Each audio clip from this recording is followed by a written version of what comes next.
मेरे बाएं साइड आपको एक विजुअल दिख रहा होगा, ध्यान से देखिए, एकदम ध्यान से देखिए। इस समय काफ़ी चर्चित है। ये हैं बागेश्वर धाम के कथावाचक पंडित धीरेन्द्र कृष्ण शास्त्री जी हैं और ये इस समय वायरल हो रहे हैं, सुर्खियों में है। ये बताएंगे कि सुर्खियों में क्यों है। पहले देखिए, एक व्यक्ति इनके पास आकर बैठता है, ये कुछ कागज़ पर लिख रहे हैं और उसके पूरे जीवन के बारे में बता देते हैं। ये कंट्रोवर्सी कहाँ से हुई, ये हम आपको आज बताने जा रहे हैं। श्री राम चरित्र चर्चा महाराष्ट्र के नागपुर में आयोजित होने वाली थी। ये कथा 9 दिन चलने वाली थी, लेकिन कथा 7 दिन में बंद हो गई। और जो आरोप लगा वो हम बताने जा रहे हैं। वो अंधश्रद्धा उन्मूलन समिति के अध्यक्ष श्याम मानव हैं। उनका कहना था कि हमारे 10 लोग आपके दिव्य दरबार में जाएंगे, आपको उनके बारे में बताना है कि वो क्या सोच रहे हैं, उनका नाम क्या है, उनके पिता का नाम क्या है, और एक कमरे में 10 सामान रखा होगा, उसको आपको बताना है, 2 बार बोलना है। अगर आप 90% बता ले जाते हैं तो हम आपको 30 लाख रुपए का इनाम देंगे।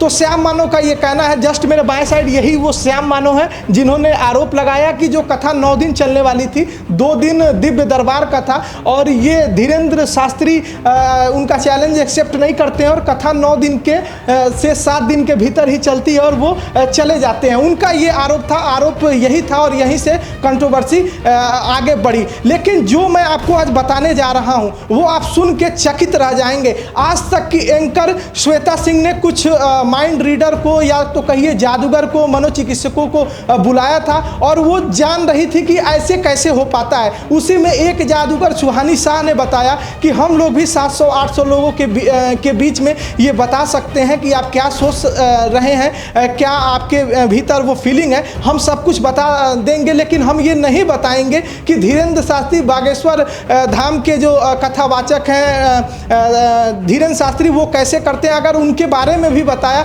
तो दुनिया में जितने भी कलाकार हैं, जितने भी जादूगर हैं, उनकी कला को हम कहीं ना कहीं बता देंगे। ये जब वो बता रही होती हैं तो उसी बीच वो श्वेता सिंह से कहती हैं, जो कि आज तक की एंकर हैं, कि आप कुछ सोचिए। तो वो कुछ सोचती हैं, वो कहती हैं कि किसी के बारे में सोचिए। तो वो सोच रही होती हैं, सुहानी शाह वो रीड कर रही होती हैं और बाद में जो वो बताती हैं ये सोच के सब दंग रह जाते हैं। वो पूछती हैं कि आपने क्या सोचा। तो श्वेता सिंह बताती हैं कि हमने अपने फ्रेंड का नाम सोचा जिसका नाम दिव्या होता है, और जैसे ही एक स्लेट या कहिए एक मतलब कि कुछ उन्होंने लिखा रहता है और जो वो दिखाती हैं, जितने भी दर्शक होते हैं, जितने भी लोग होते हैं, दंग रह जाते हैं। उस पर सुहानी शाह ने जो नाम लिखा होता है वो दिव्या ही लिखा होता है। तो लोग ये सोच रहे हैं चमत्कार है या जादू। सब लोग इसी चक्कर में पड़े हुए हैं कि ये जो हो रहा है वो चमत्कार है या जादू। इधर रायपुर में धीरेन्द्र शास्त्री ने भी चैलेंज दे दिया, प्रेस कॉन्फ्रेंस करते हैं, श्याम मानव को आने के लिए कहते हैं और उन्होंने जो किया ये भी देख के लोग दंग रह गए। वो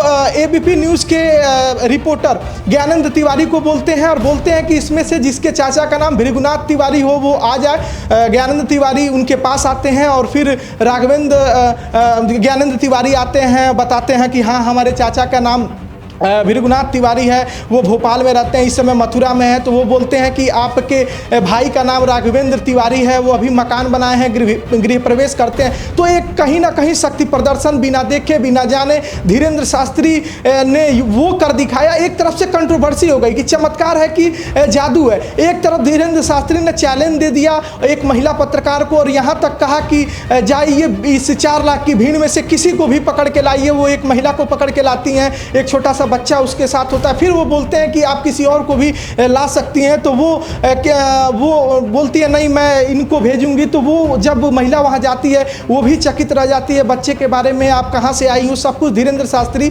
बता देते हैं। तो माइंड रीडिंग में यही होता है कि जब आप माइंड रीड कर रहे होते हैं तो अगर थोड़ी सी भी गलती हुई तो आप सब कुछ गलत कर जाएंगे। लेकिन धीरेन्द्र शास्त्री ने एक कहीं ना कहीं चमत्कार पैदा किया और इसको अब लोग दोनों तरफ देख रहे हैं। सुहानी शाह ने जो कहा वो भी लोग देख रहे हैं और धीरेन्द्र शास्त्री ने जो किया वो भी लोग देख रहे हैं। और धीरेन्द्र शास्त्री जी ने कहा कि जो मैं कर रहा हूँ वो बालाजी की कृपा है। जिसको भी चैलेंज देना है वो रायपुर के इस दिव्य दरबार में आ जाए, मुझे चैलेंज स्वीकार है। और ये जो सारी कंट्रोवर्सी थी, सारे विवाद थे, लोग देख के दंग रह गए। लेकिन लोग इधर भी बात कर रहे हैं, सोशल मीडिया पे ये ट्रेंड कर रहा है कि कैसे सुहानी शाह ने भी कहा कि अगर हम लोग उस कला को बता दें तो दुनिया में जितने भी कला है, जिस तरह से डांसिंग कला है, जिस तरह से पेंटिंग कला है, उसी तरह से कहीं ना कहीं जादूगरी एक कला है। और वो शुरुआत में ही उन्होंने बोला कि जो धीरेंद्र शास्त्री करते हैं वो मैं भी करती हूँ। तो कहीं ना कहीं ये सारी बातें